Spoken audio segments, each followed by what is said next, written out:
Toma corpo um amplo movimento de reforma que foi conhecido como escola novismo, na pedagogia nova, a escola nova. A pedagogia começa por efetuar a crítica à pedagogia tradicional, uma crítica ferrenha, esboçando uma nova maneira de interpretá-la na educação e ensaiando implementá-la, primeiro, a escola nova, através de experiências restritas, como nós já vimos em outros autores, no movimento, na pedagogia nova, na escola nova de Anísio Teixeira, que escolas de período integral onde se simulava uma mini cidade, uma mini sociedade, e os estudantes tinham que resolver problemas dessa sociedade, utilizando conhecimentos científicos, ok? Então, eram experiências restritas, que nós já vimos no CIESPs e em outros âmbitos restritos da escola nova, de educação integral, em que existia no modo de internatos, tá? Depois, advogando, defendendo sua generalização no âmbito dos sistemas de ensino. Porém, não foi possível que todo o sistema de ensino, de forma geral, abarcasse essa pedagogia nova de escola integral, funcionando como uma mini cidade, uma mini sociedade, em que os alunos eram protagonistas da aprendizagem e do ensino, escolhiam seus caminhos diante de situações problema. Não foi possível, por quê? Porque era muito caro. A marginalidade deixa de ser vista como predominantemente sob o ângulo da ignorância na pedagogia nova. Isto não é o domínio de conhecimentos científicos que é o mote da escola. Então, vejam que o conhecimento científico foi assumindo um papel menor diante da formação integral. Na verdade, o que se levou para a escola é a visão de que a marginalidade, aqueles que ficam aquém da sociedade, são os rejeitados. O marginalizado agora é um rejeitado. Percebam aí nesse termo rejeitado um fundo socioemocional, um fundo psicológico, tá? E é esse fundo mesmo. Alguns dos principais representantes da pedagogia nova se converteram à pedagogia a partir da preocupação com os anormais.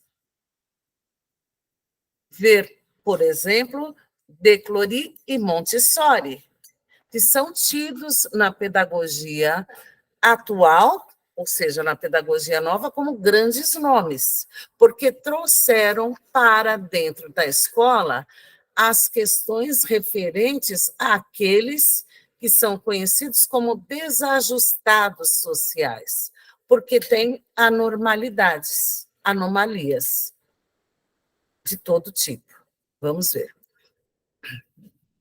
A partir das experiências levadas a efeito com crianças anormais, Montessori e De Clory, é que se pretendeu generalizar procedimentos pedagógicos para o conjunto do sistema escolar. Ele traz aqui informações históricas.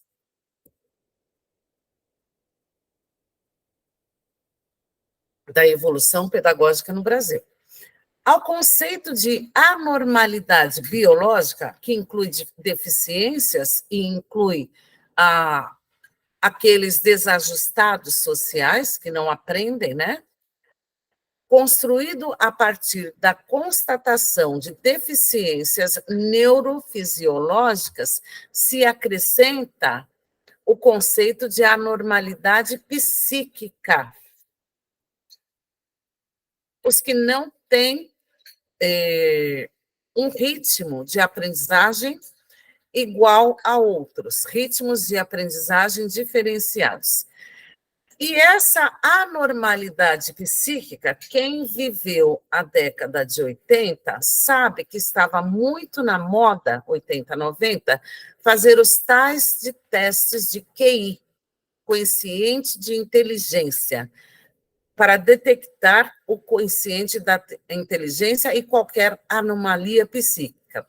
Se acrescenta o conceito de anomalia psíquica detectada através dos testes de inteligência e de personalidade, que até hoje existem. Uma pedagogia que advoga, defende um tratamento diferencial, pedagogia diferenciada, portanto, também, a partir da descoberta das diferenças individuais. Ele coloca descobertas entre aspas. Eis a grande descoberta, ele é irônico. Os homens são diferentes um dos outros. Portanto, a marginalidade não pode ser explicada pelas diferenças entre os homens, ou seja, faz-se uma concessão à diferença entre os homens. Quaisquer que elas sejam, o que já era defendido pela pedagogia tradicional. A pedagogia tradicional, a gente sabe que ela aprova ou exclui, não é isso? Como vem sido dito aqui em todos os estudos, ela aprova ou exclui. Então, portanto, os marginais são os excluídos.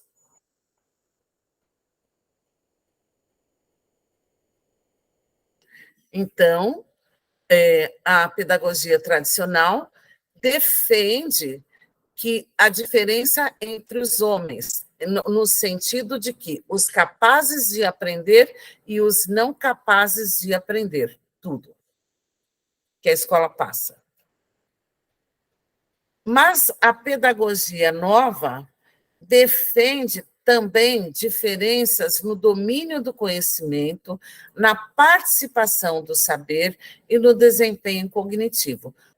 Então, para a pedagogia nova, marginalizados nesse contexto que está dissimulado, continuam sendo marginalizados e são marginalizados aqueles tidos como anormais. Porque na pedagogia nova, eles não têm o mesmo desempenho na escola.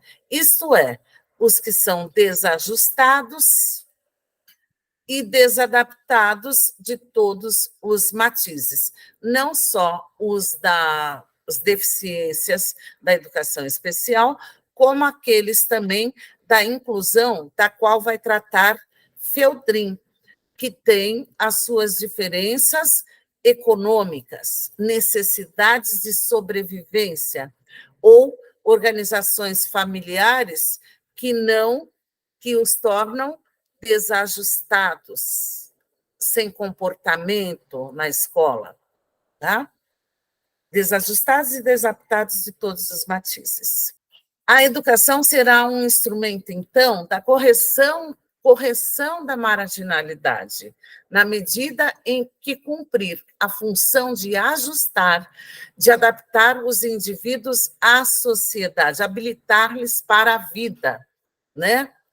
Incutindo neles o sentimento de aceitação dos demais e pelos demais. Eu aceito, mas ele é diferente de mim. Permanece isso para Saviani. Ele tem que existir também, eu devo respeitá-lo, mas como da mesma espécie que eu, mas ele é diferente de mim. Há ainda aí um nível, né? Esse e esse. Tem que ter uma sociedade justa, que tolerante tudo, e se aceitar, mas existem as diferenças. Mas no discurso, a educação será um instrumento de correção da marginalidade na medida em que cumprir a função de ajustar e de adaptar os indivíduos à sociedade. A gente consegue fazer isso na realidade?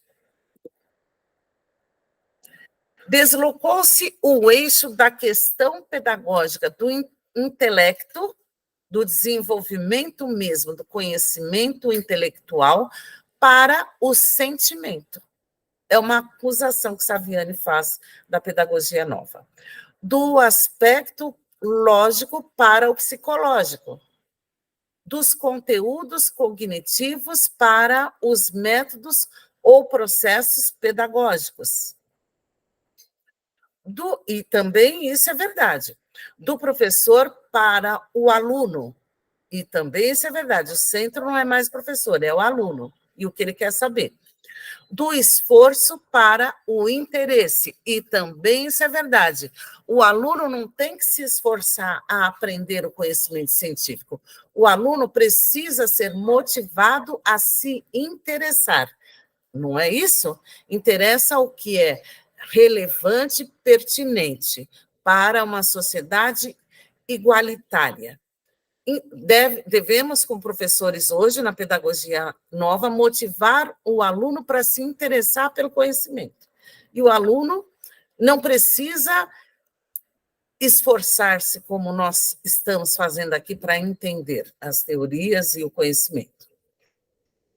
Deslocou-se o eixo da questão pedagógica de uma pedagogia de inspiração filosófica centrada na ciência da lógica para uma pedagogia de inspiração experimental, que até agora a gente não sabe se está dando certo.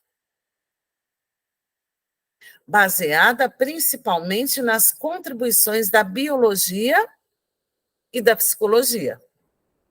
É o que nós temos hoje. Esse trecho aqui é importantíssimo. Resume o que nós temos hoje quando desloca-se o conhecimento da pedagogia centrada no conhecimento científico para a pedagogia centrada na resolução de problemas sociais, que é o que nós temos hoje. Ele traz aqui essa situação. Trata-se de uma teoria pedagógica que considera que o importante não é aprender, né, um conhecimento científico, mas aprender a aprender. Isso a gente sabe, o aluno tem que aprender a ir buscar o conhecimento, o aluno tem que aprender a conviver, o aluno tem que aprender a conhecer-se. Não é isso? E o aluno tem que aprender a conhecer. Então, os pilares da educação são esses: aprender a conhecer, mas sendo motivado para a busca do conhecimento. Ele precisa ter motivação, interesse. A escola deveria agrupar os alunos segundo as áreas de interesse. Acabamos de ver no currículo paulista, decorrentes de sua atividade livre. Isso na escola nova, na cidade em miniatura da escola nova, no regime integral, nos internatos ou semi-internatos, né?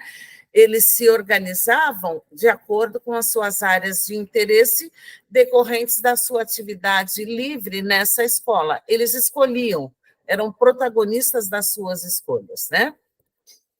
O professor agiria na escola nova como estimulador e orientador da aprendizagem. E a escola nova é espelho da educação até hoje, cuja iniciativa principal caberia aos próprios alunos protagonistas do conhecimento e também do seu projeto de vida. A aprendizagem desses alunos, a aprendizagem seria uma decorrência escolar, seria uma decorrência espontânea, aconteceria naturalmente no ambiente estimulante do interesse do aluno e da relação viva que se estabeleceria entre os alunos entre alunos e entre alunos e professores. É tudo que nós temos visto até aqui na pedagogia atual.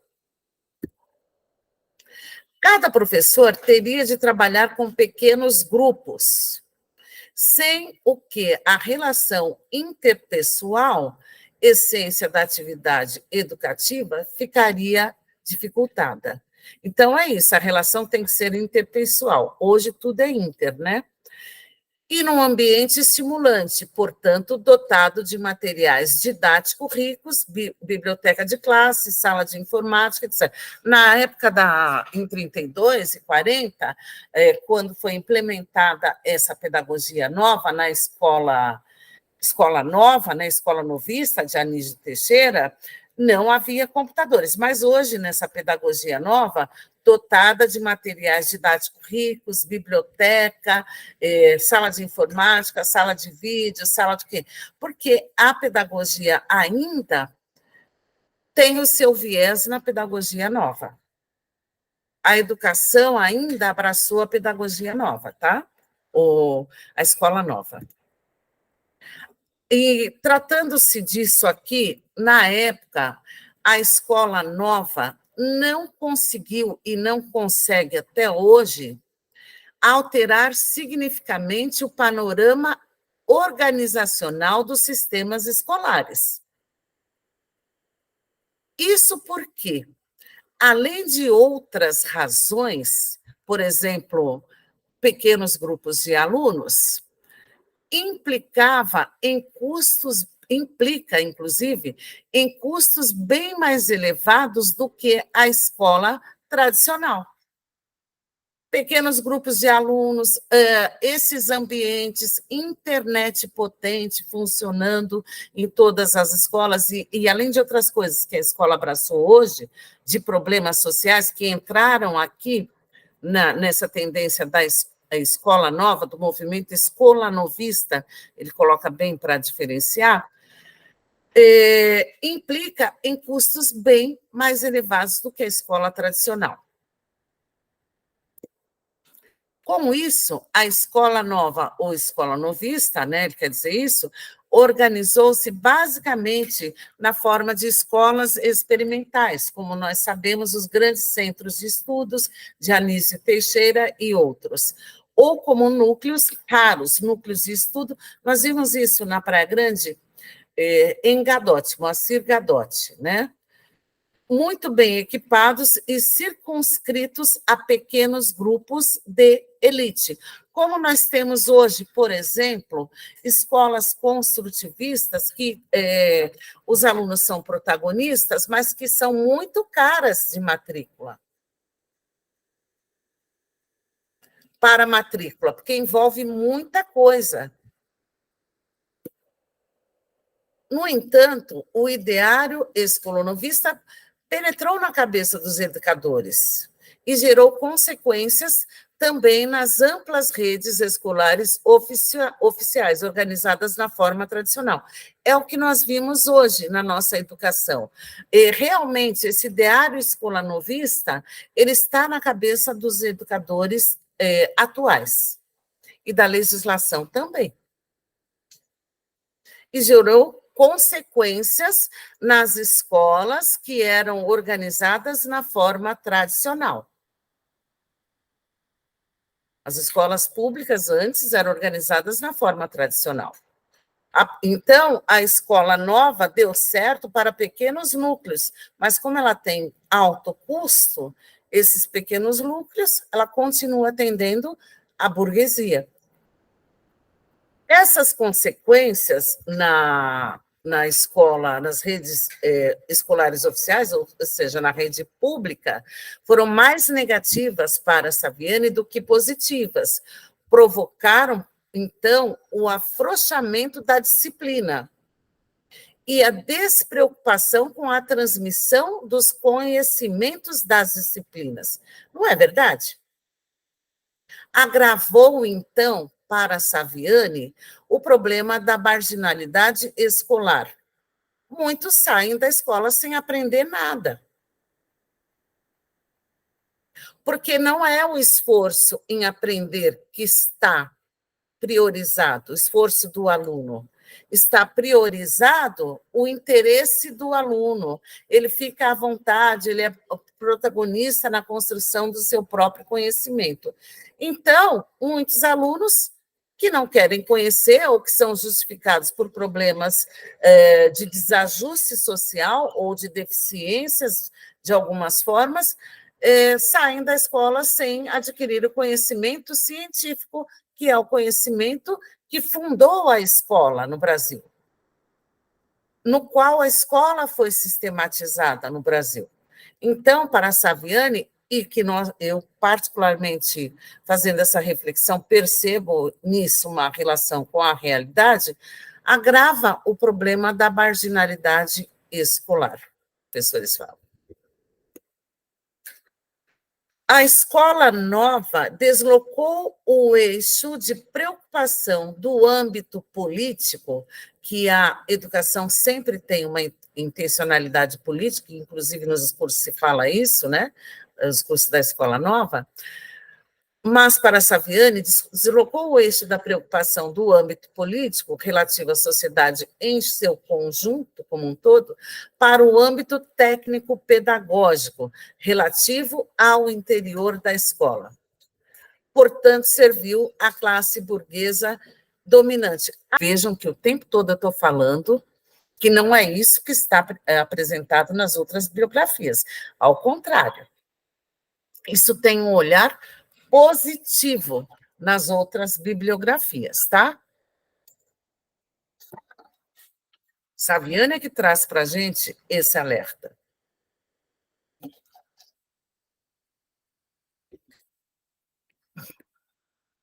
A pedagogia tecnicista. Depois da pedagogia puramente tradicional, mas continuando a ser tradicional, só que na história do Brasil República, constituiu-se como um avanço a pedagogia tecnicista, ou seja, a preparação para o mercado de trabalho, para que o Brasil pudesse avançar.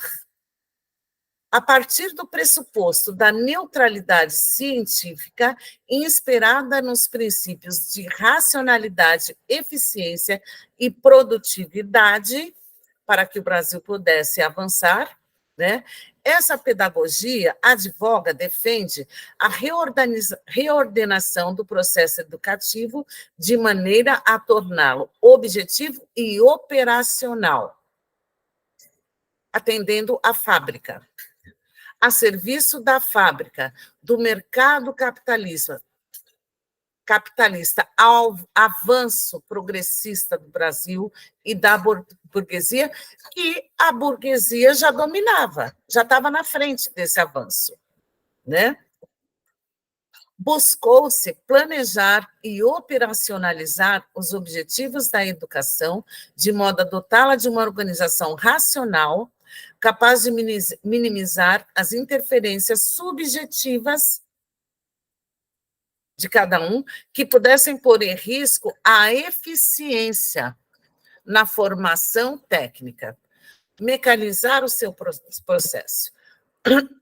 Daí, nesta época do tecnicismo, que eu fiz curso técnico de patologia clínica, pensando na preparação técnica para o trabalho, né, que seria possível, técnica para a minha condição de capital, não era possível, por exemplo, eu querer fazer uma universidade, eu poderia ter o ensino técnico.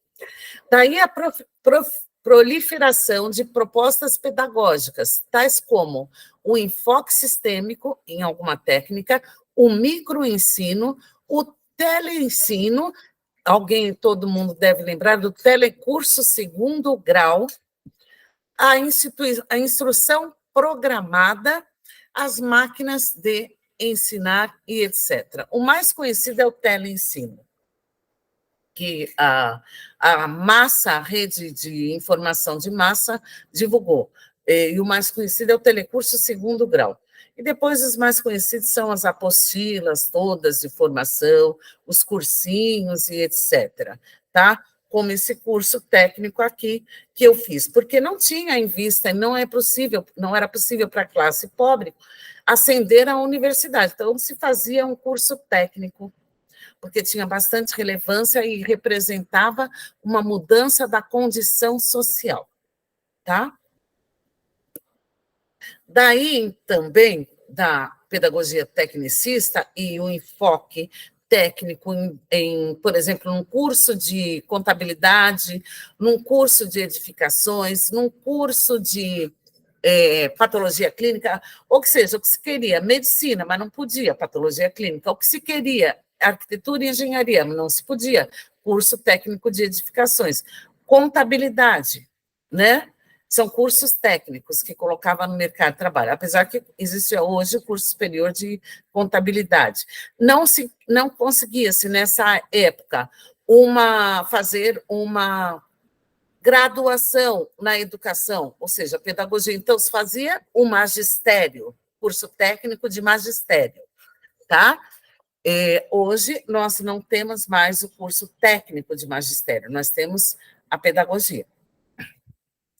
Porque hoje a universidade é possível, foi um avanço, inclusive. Daí, houve um parcelamento do trabalho pedagógico. Os professores passaram a ser especialistas em cursos técnicos. O professor de matemática era matemática voltada ao curso técnico. O professor de biologia voltado à patologia clínica, tá? Especialista em curso técnico. Parcelamento do trabalho pedagógico com a especialização de junções, postulando-se a introdução no sistema de ensino de técnicos de mais diferentes matizes. Ou seja, o professor acaba tendo que obedecer uma cartilha do curso técnico que é imposto. Ele não pode ensinar nada além do que é interessante para o curso técnico. E ele era vigiado se estava fazendo isso. Professor e aluno, então, ocupam uma posição secundária. O que importa é o conhecimento técnico, o domínio do conhecimento técnico. Executores de um processo que lhes era externo, era imposto.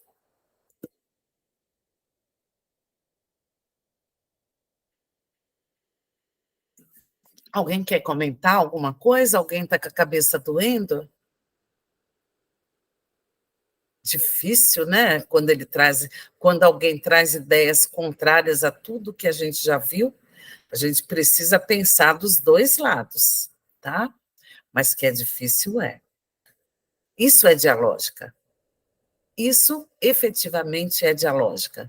É trabalhar com a contradição, com a vista dos dois lados e daí formar uma ideia própria.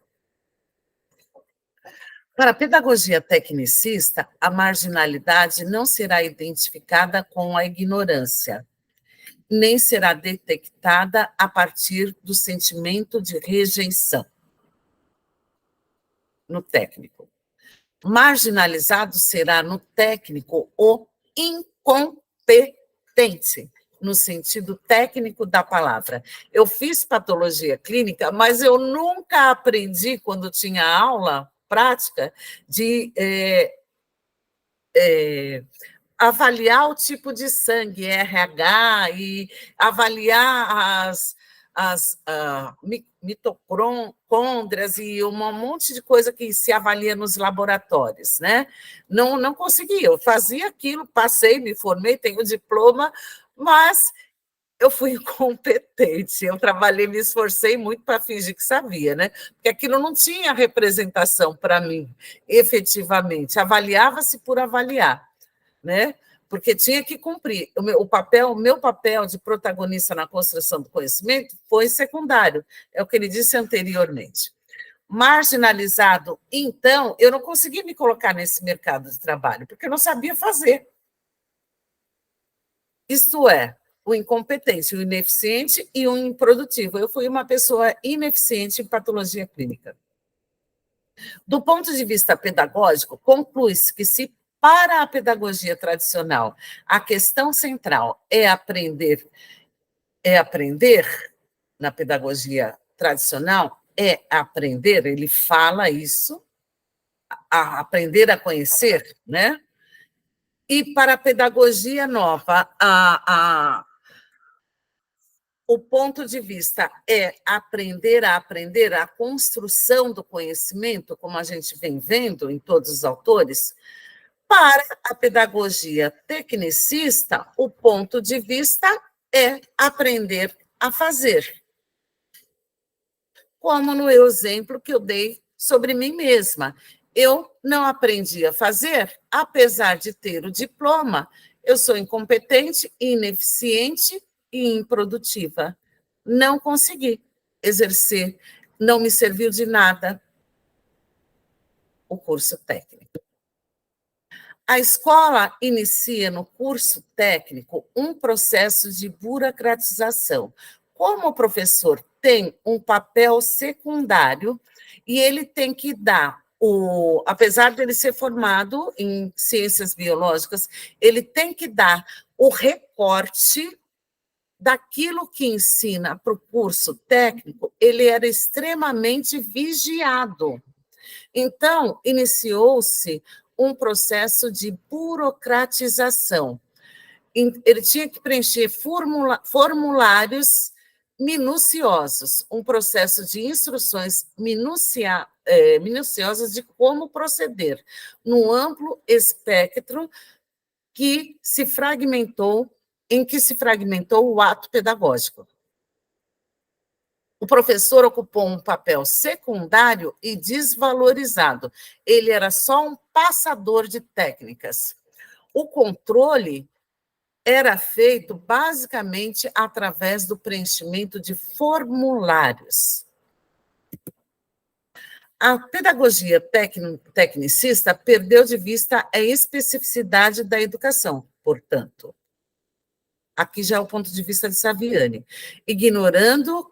Tudo é ponto de vista de Saviani, mas aqui ele trouxe muitos fatos históricos de como era, não é só o ponto de vista dele, é a própria história da educação, do ensino técnico que está aqui. Aqui que ele introduz especificamente o para além do que está como fato na história, o ponto de vista dele.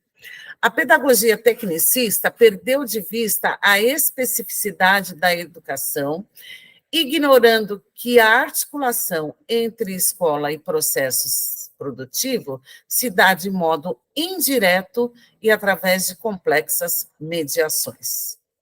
Porque o ensino tecnicista era muito diretivo, né? Tinha que ser só aquilo, a visão.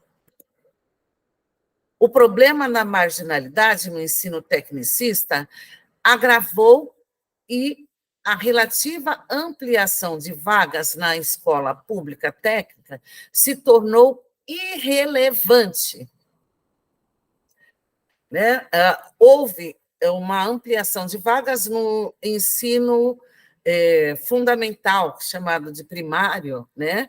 E até aumento relativo na ampliação de vagas no ensino médio, nos cursos de magistério, por exemplo, onde se tinha que fazer um vestibulinho, ampliou-se as vagas nessa época.